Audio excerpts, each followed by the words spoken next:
ইমানদারগণ তোমরা আল্লাহর আনুগত্য করো, রাসূলের আনুগত্য করো, ওই সকল নেতা কর্মীর আনুগত্য করো যারা আল্লাহ আল্লাহ রাসূলের পথে তোমাদেরকে ধাবিত করে। সুবহানাল্লাহ বলেন।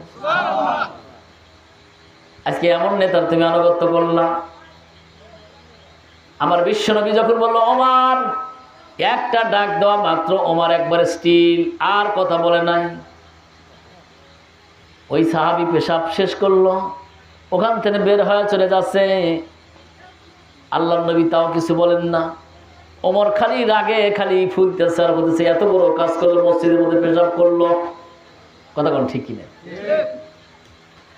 শেষ পর্যন্ত ডাক দিয়ে বলতেছেন ওমর এখন যাও, বালতি পুরা করে নিয়ে এসে পানি নিয়ে এসে ধুইয়া পরিষ্কার করে দাও। আচ্ছা কোন তো রাগ আরো বেশি না কম? পেশাব করলো কিছু করে দিল না, আবার হে পেশাব করে চলে গেল, হেই মত আবার আমাকে দোয়াইব। তা ওমরের মতো একজন জাদ্দেল সাহাবী, আল্লাহু আকবার বলেন। নবীজি অর্ডার করছে আর এক মুহূর্ত দেরি করেন নাই। বিদুইন উনি পেশাব করে যা সাইডে দাঁড়া থাকে, ওলে কিটকিট করে হাসতেছেন, দেখি তো কি করে। ওমর যা পানি পুরা করে নিয়ে আসে, বালতি পুরা করে নিয়ে আসে, সুন্দর করে ওখানে পরিষ্কার করতেছে, মসজিদ পরিষ্কার করে ধুয়া সুন্দর করিয়া নিয়ে বসে আছে। ইতিমধ্যে বলতেছে ওমর আমি জানি তোমার খুব রাগ হয়েছেন, এবার শুনে নাও ওমর, ও যখন পেশাব করতেছিল ও তো মুমিন ছিল না, ও হলো একজন বিদুইন। কারণ ও একটা জানোয়ারের মতো পেশাব করতেছে, পিছন থেকে যদি ওকে আঘাত দাও এই সময় তার পেশাব থেকে সে মারা যেতে পারে।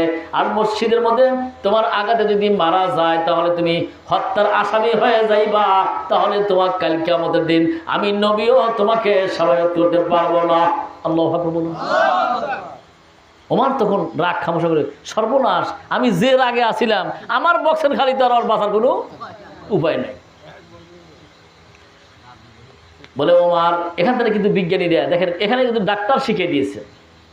এখানে বিজ্ঞানীরা বলতেছে ছোট বাচ্চা যদি বিছানায় পেশাব করতে নয়, আমরা অনেক বাপ মাও কিন্তু এ বাপ বাপ বাপ এই কথা ফস করে সরাইছেন, এটা সরার নিষেধ, ওর একটা অসুখ হতে পারে। ডাক্তারি সার্টিফিকেট দেওয়া আছে, ওকে পেশাব করার সময় কোনো আঘাত দেওয়া যাবে না। এই বুঝ যখন দিয়েছে, তাহলে দুনিয়ার সবচেয়ে বড় বিজ্ঞানী কে? বিশ্বনবী। সবচেয়ে বড় বিজ্ঞানী বিশ্বনবী, মানে আল্লাহ তো অবশ্যই নবীর মধ্যে পাঠিয়ে দিয়েছেন। আল্লাহু আকবার বলেন। বিদিন তোর বলতেছে হাই রে মুসলমান রে, এত ধৈর্য, এ কাজ করলো এরা। এই মানুষটাকে আমি শুনেছি যে মুহাম্মদ নাকি সবচেয়ে খারাপ লোক, তাহলে আজকের থেকে বুঝলাম এ খারাপ লোক না, এর চেয়ে ভালো লোক পৃথিবীতে হয় না।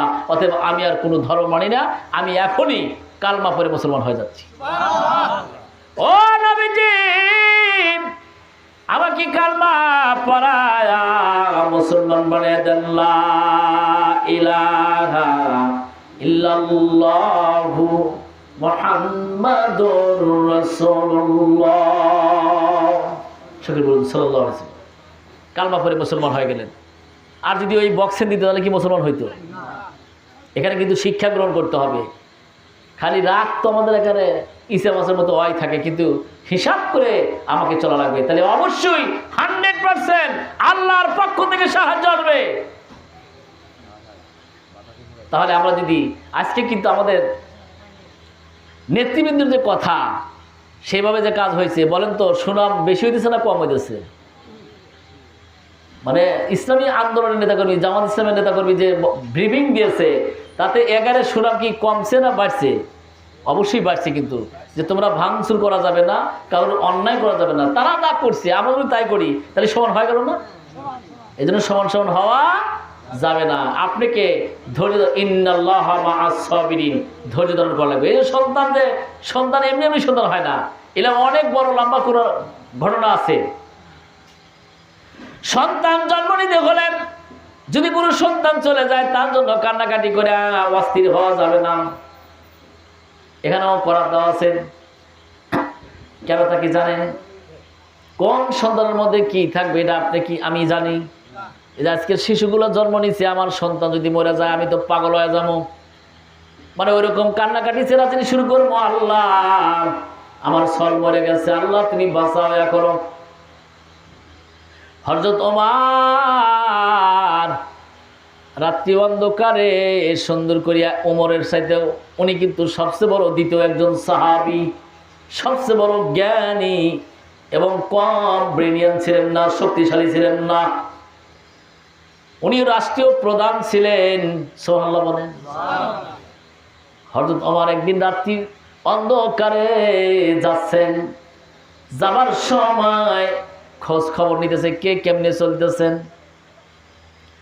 যাইতে যাইতে বাজার যাবার সঙ্গে সঙ্গে ইতিমধ্যেই দেখে, আগের তো মানুষ এত, এখন তো আমাদের সব বাড়ি বাড়ি, আগে আসলো টিনের ঘর, মাটির ডোয়া, তারপরে আসলো টিনের ঘর হাফ ডোয়া, কথা কোন ঠিক কিনা, মেজা প্লাস্টার, এরা হলো বড় লোক।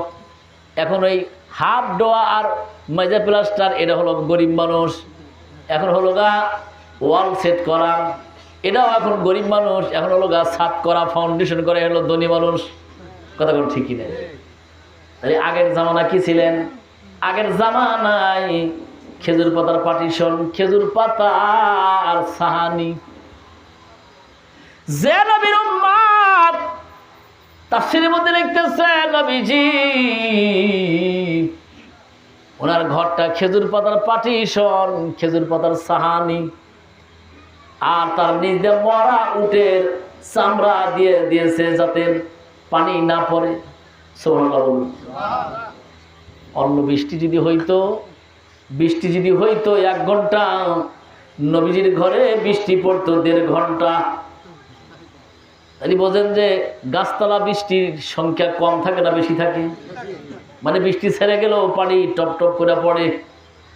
সেই নবীর আমরা উম্মত, সেই নবীর উম্মত। ওই সময় এরকম করে হযরত ওমর রাত্রির অন্ধকারে রওনা দিয়েছেন।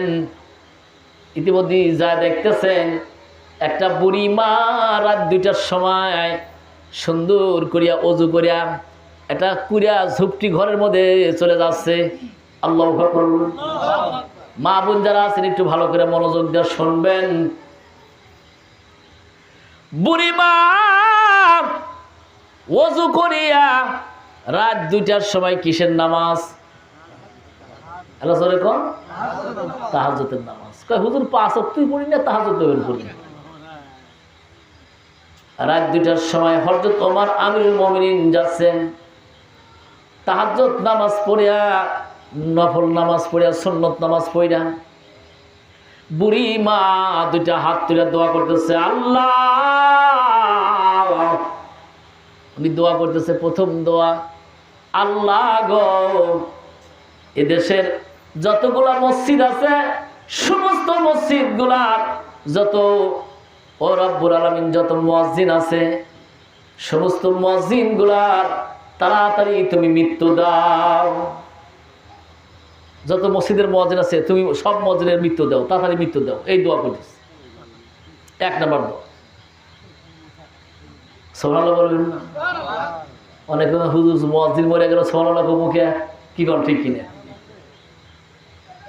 2 নম্বরে যা বলতেছে, আল্লাহ তোমার কাছে ফরিয়াদ জানাই গো আল্লাহ, এদেশে যত মসজিদ আছে সমস্ত মসজিদের যত খতিব আছে, ইমাম আছে, তাড়াতাড়ি আল্লাহ তাদের হায়াত বাড়াইয়া দাও। এই 2 নম্বর দোয়া বলতেছে। হযরত ওমর পাশে বসে শুনতেছে। ওমর কয় যে কি সর্বনাশ, যত মুয়াজ্জিনের মৃত্যু ছিল, ইমামদের হায়াত ছিল, বুড়ি আবার এর কি পাইল? আল্লাহু আকবার বলুন। 3 নম্বরে বলতেছে, আল্লাহ তোমার কাছে ফরিয়াদ জানাই, আমার দেশের যে আমিরুল মুমিনিন, আমার দেশের যে আমিরুল মুমিনিন হযরত ওমর, ওমর তখন কোন জায়গায়? উনি তো তা জানেন না। আল্লাহ আমার দেশের যে আমিরুল মুমিনিন হযরত ওমর, ওমরের ছোট ছেলেটা তুমি তার অকালে মৃত্যু দাও। আচ্ছা কোন তো, আমি যদি যাই হাইরে ওনার বাড়ি আমাকে দাওয়াত দিছে, আমি যদি জাহেরিয়া ওনার বাড়ির পাশের রুমে বসে থেকে উনি এই রুমে আর আমি ওই রুমে বসে যদি কইতেছি যে আল্লাহ আমার অমুক ভাইয়ের তার ছোট সন্তানরা বা বড় সন্তানরা তুমি মৃত্যু দাও, আচ্ছা কন তো উনি যদিও বুড়াও হয়ে যায় তারপরে শক্তি বেড়ে দেবো না? কত আগামে মাইরে থুয়ে আসি, ও দাওয়াত দিয়ে নিয়ে এসলাম কি করবে, আর ও আমার দোয়া হইতেছে ওরা উল্টা। কথাটা ভালো করে শুনেন, দেখেন কত কত মজবুত কথা। আমিরুল মুমিনিন ঘরের পাশে বসা, এমন কিন্তু ক্ষমতাধর কেউ ছিল না। যে কোনো মুহূর্তে যে কোনো লোক রাস্তায় দিয়ে হাইটা গেলে তার কাপড় নষ্ট হয়ে যায়, তো ওরে বাপরে বাপ ওমর আসে। ওমর একদিকে সবাই ভয় পাইতো, সেই ওমর তার সন্তানের মৃত্যুর খবর 2টার সময় বুড়ি মা দোয়া করতেছে। আমার মতো ছোট্ট মলবি হইলে লাভ দিয়ে উঠা বললাম মানে বুড়ির আগে টেটা ধরে বের করে নিয়েছি, বুড়ির এত বড় আসপর্দা আমার শহরের জন্য ও বদদোয়া করে, ও এত বড় আসপর্দা কোথায় পাইল? কথা কোন ঠিক কি? কোরআনের আয়াত পড়ে মুখস্থ করে আমল করা নিয়ে থাকবো। ইন্নাল্লাহা মা'আস সাবিরিন,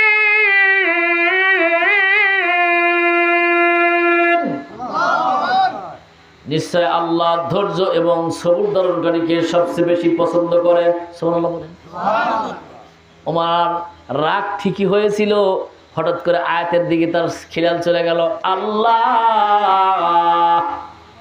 তুমি তো বলেছ ধৈর্য ধারণ করা লাগবো, বুড়িমার তো আমি কোনো অন্যায় করি নাই, বুড়ির সাথে বাধা খোঁজাও নাই, আমার জমি জমানিয়া কোনো দেন দরবার নাই, আমার সাথে আমার বংশের সাথে কোনো মিলও নাই, বুড়ি কেন দোয়া করলো জানি না। ওমর চিন্তা করছে যদি আমার যদি সাউন্ড পাই যে আমিরুল মুমিনিন, আমার দেশে এক বদমাইশ ডিবি হারুন ছিল না,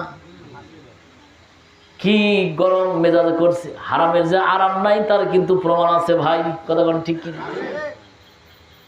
আজকে তুমি কি বাহাদুরি দেখাইছাও, আয়না করে মানুষগুলো কি নির্যাতন করছো, আজকে তোমার জায়গা করে। কথা কোন ঠিক কি? এই জন্য ভাইজান কোনোদিন চওড়া হয়া কোরআনের বিপক্ষে কাজ যেখানেই করবেন সেখানেই আপনি ক্ষতিগ্রস্ত 100% হওয়া লাগবে। যত বড় তুমি ক্ষমতা ধর হও না কেন, আল্লাহ যদি ধরে কাউকে ছাড়ে না। ছিলাম ঠিক কি?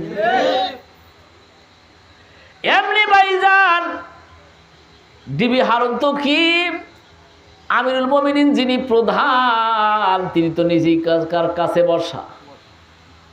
আমিরুল মুমিনিন চিন্তা করতেছে আমি যদি এখন একটু ফস করি, আমার সাউন্ড যদি বুড়িমা পায় যে আমি আমিরুল মুমিনিন তার ঘরের পাশে বসা, এটা শোনা মাত্র বুড়িমা আমি আমিরুল মুমিনের আমি যে তার ঘরের পাশে বসা যদি জানে, তাহলে বুড়িমা স্ট্রোক করে মারা যেতে পারে। যে রে বাপরে বাপ, যার বেটার জন্য বদদোয়া করলাম সেই লোকটা আমার পাশে, আমার তোর বাঁচাইব না। আল্লাহ এই কথা কয় চিৎকার দিয়ে মারা যেতে পারে। স্ট্রোক করে যদি মারা যায় কিয়ামতের দিন তো আমি আল্লাহর কাছে মার্ডার কেসের আসামি হয়ে কাঠগড়ায় দাঁড়ান লাগবে।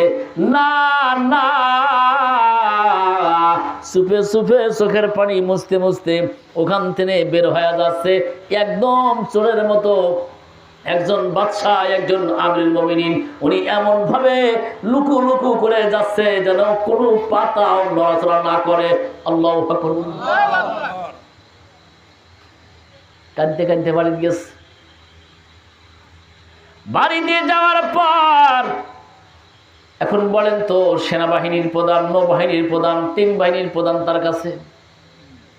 তখনকার সময় তো এরকম বড় বড় পণ্ডিতরা ছিলেন, যাদেরকে আমিরুল মুমিনিন চোখ মুছতেছে, ওনার চোখের পানি গুলা মশা দিয়ে দেওয়া হচ্ছে। আমি ডাকতে বললাম আমিরুল মুমিনিন আপনি কান্নায় ভেঙে পড়ছেন, কারণ জানি না। হুজুর বলেন কি হয়েছে এবার বলেন তো। আমি এই গ্রামে আমার বাড়ি, আমি যদি পাঞ্জাবি ছিঁড়ে নিয়ে কান্তি কান্তি এখান দিয়ে আসবেন নই, মানে আমার এলাকার লোক হিসেবে আপনারা সবাই বলবেন হুজুর কি হয়েছে কন। কথা কন কবেন না? আমি যদি বলি যে ভাই অমুক আমাকে ধরে মারছে, অন্তত পক্ষে না পারলেও কয়েক খাট লাঠি নিয়ে বলবেন যে দেখি আগে আমাদের হুজুরের সাথে বেয়াদবি করলো কে। আর আমিরুল মুমিনিন একজন বাদশা, তারই কর্মচারী সেনাপ্রধান, সে আইসা সামনে দ্বারা বলে, ইয়া আমিরুল মুমিনিন, আপনি একটু বলবেন কি আপনার সাথে কে বেয়াদবি করছে, একটু বলেন। বলতে সময় লাগবে, বলেন তো তাকে কি ধরে নিয়েছি সময় লাগবে?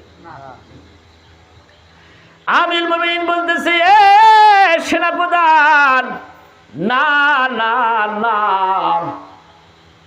আমার সামনে আর কথা বলো না, আমাকে একা দেখতে যাও, তোমরা চলে যাও, কেউ আমার সাথে বেয়াদবি করে নাই। সুবহানাল্লাহ। চলে গেছেন, খানা পিনা নাই। পরের দিন সকালবেলা খানা পিনা করেন না। আমিরুল মুমিনিন ফোফায় ফোফায় কান্দে, ফজরের নামাজ পড়িয়া আল্লাহর কাছে কয়, আল্লাহ, তিনটা দোয়া করছে, আমার ঘোর পাক খাইতেছি, আমি তো একটাও জানি না। মাবুদ গো, দয়া করে মেহেরবানি করিয়া তুমি আমাকে এলেমটা শিক্ষা দাও না। সুবহানাল্লাহ। উনি খালি ওনার সন্তানের যে বদদোয়া করছে ওটা নিয়ে এই না, তিনটার একটা উনি জানেন না। আল্লাহ, এলেম আমি জানলাম না, একজন বুড়িমা যা জানে আমি তা জানি না, আমার জন্য তো এই চেয়ার মানায় না, আমি তো একজন অযোগ্য বাদশা, তুমি আমাকে এলেম দান করবা না। সুবহানাল্লাহ বলেন। এই জন্য লেখাপড়া শিখা ভাইজান, যে এলেম অর্জন হয়, আমার তো চিনি ছাড়া দলে লেখাপড়া শিখা যে এলেম অর্জন হয়, তার চেয়ে বড় এলেম অর্জন হবে কোনটা তা কি জানেন? আমল আর আখলাক নিয়ে, চরিত্র নিয়ে চলে, কোরআন বেশি বেশি পড়লে আল্লাহ গায়েবী মদদে একটা এলেম দান করবে। সুবহানাল্লাহ বলেন। আর আমরা যদি এলেমই না শিখি, তার কোনো জ্ঞান থাকবে না। তারাই তো আজকে সবচেয়ে বেশি বেশি সন্ত্রাসী করবে, অপকর্ম করবে। তাদের যারা খালি সমাজ অকিত না, তাদের দ্বারাই সবচেয়ে বড় ক্ষতি হবে ভাইজান। মানে আপনি নিজে ক্ষতিগ্রস্ত না, এলাকার ক্ষতি হবে, সমাজের ক্ষতি হবে, কোরআনের ক্ষতি হবে, হাদিসের ক্ষতি হবে। ওদের দ্বারা কোনোদিন ভালো আশা করা যায় না। চিলাগণ ঠিক কিনা?